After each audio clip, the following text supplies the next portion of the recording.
Assalamualaikum warahmatullahi wabarakatuh dan salam sejahtera. Saya Hawa Fatihah bersama rakan setugas saya Amiratul Fatihah melaporkan secara berlangsung dari Dataran Ibnu Khaldun sempena Majlis Ia Ramadan. Program ini bertujuan menyebarkan semangat Ramadan dalam kalangan warga sekolah. Mari kita ikuti bersama perjalanan majlis ini. Wassallallahu ala sayyidina Muhammad wa ala alihi wa sahbihi wa sallam walhamdulillahi rabbil alamin.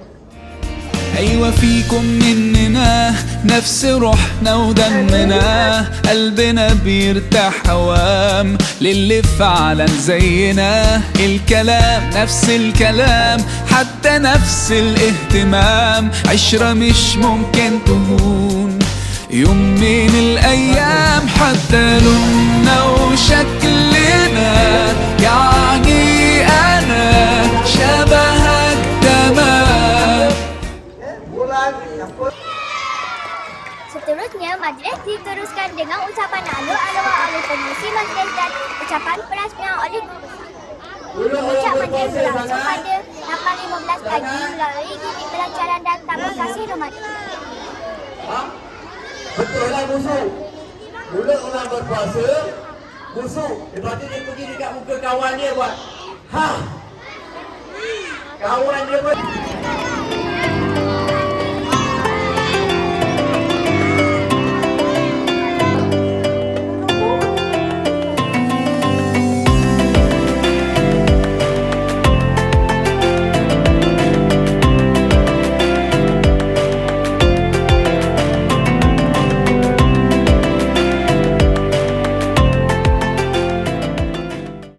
Sebagai penutup majlis, pelancaran Ia Ramadan ini telah berlangsung dengan lancar dan penuh pengisian rohani. Diharapkan program ini dapat membentuk sahsiah murid dan menyemai kecintaan terhadap bulan Ramadan.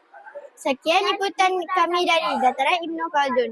Kami dari tim TV Cerita Kita bermula di sini.